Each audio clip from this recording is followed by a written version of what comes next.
First, would you support a policy to make sure every transportation infrastructure project within the City of Houston, regardless of the implementing agency or department, preserves or enhances the full spectrum of mobility uses, including auto, pedestrian, bicycle, and transit access? And how would you encourage developers in their proposed projects to provide easy access to these systems? Secondly, should the city have a single department with responsibility for transportation planning? Once again, please provide a yes or no response, in addition, an explanation for your answer. Peter Brown? Let me answer the first question about the combining of the Public Works and Engineering Department and the Planning Department. The answer is no. Public Works is a specialized department in the city, and they need to focus on horizontal civil development, infrastructure, civil engineering infrastructure. Planning department has a much larger function, and when I'm the mayor of Houston, we're going to expand the scope of responsibilities of the planning department. What we need in the city, and it goes back to the first question, is we need comprehensive infrastructure planning. It's not just roads and transit, but it's also water, sewer, and drainage. Comprehensive infrastructure planning related to quality patterns of sustainable growth. That's where we need to get. And that's why I made a budget amendment that was accepted to proceed with what's called the Houston Mobility Plan. And I required in there that there be identified in this plan development opportunity areas. So we're relating transportation and the capacity of the infrastructure to where the most likely and sustainable areas for higher density development which should occur. Look, infrastructure drives development, and this is the approach we need to take in Houston. I think that the real issue here is we've got to have planning at the citywide neighborhood level, and people of Houston deserve transportation choices. If you want to live near where you work, that ought to be a choice that's available. If you want to ride your bicycle, we need to be a bicycle friendly as well as a walkable city. Ride your bike to school or to the grocery store or to work downtown. Let's get some bike racks down at the Shell Plaza, folks, so we can have a much more energy efficient city. Or if you want to take rail to the airport, that ought to be a choice.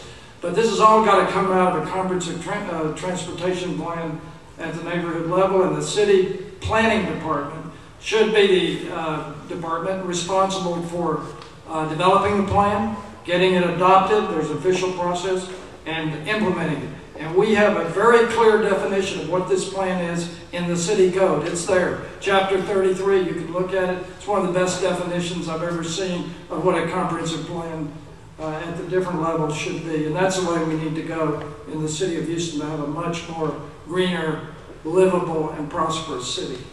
Thank you. Roy Morales? Well, like Peter, I'm going to start with the second question. While in the Maryland tribe, I've led billion-dollar projects, and it all starts with planning. And how do you decompose a big problem down to something that you can handle? This transportation is one of the most important items for the city. What I will do is create what's called an integrated product team, where we will pick experts, transportation from planning, from public works. We also need to include police and fire in that as well. Housing.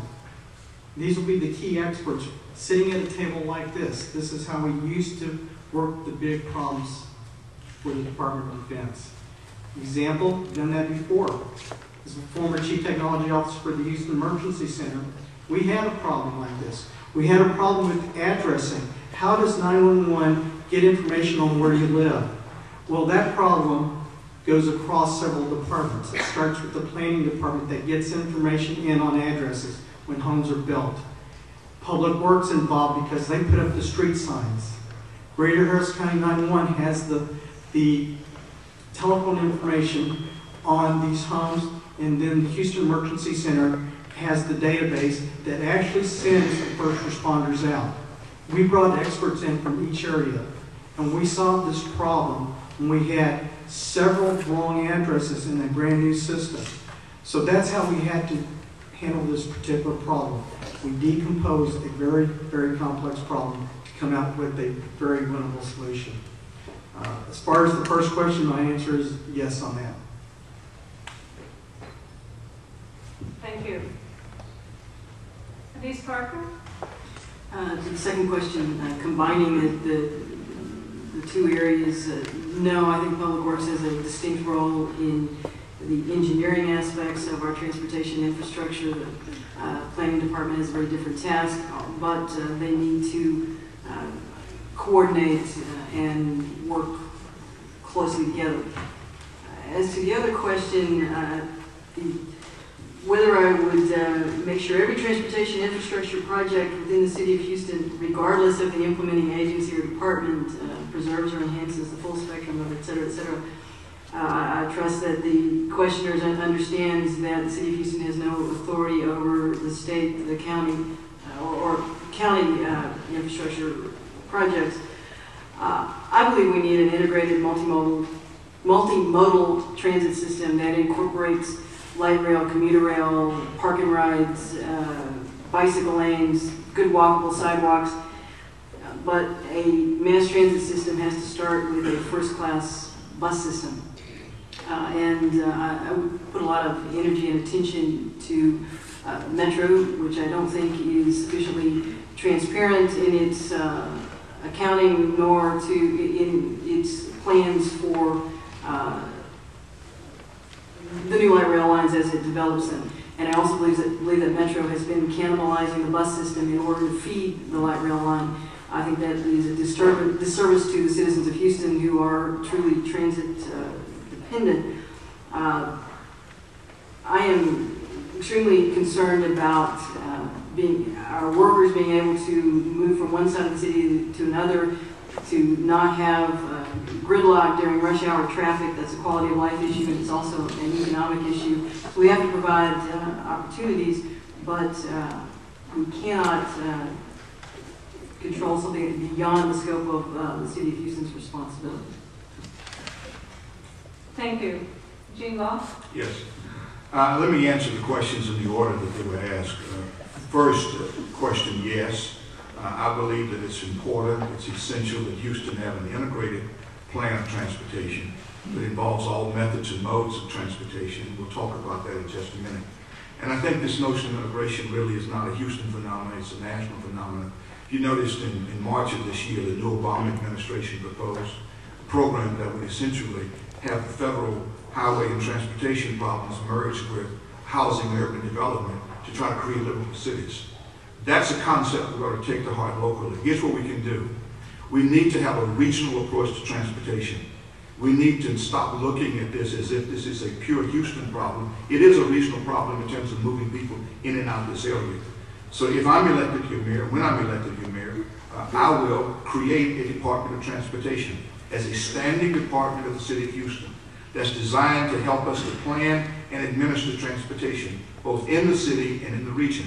And I will be the biggest cheerleader for a regional effort, reaching out to my friends at Harris County, reaching out to the region, to trying to do things differently for the sake of the growth of this region.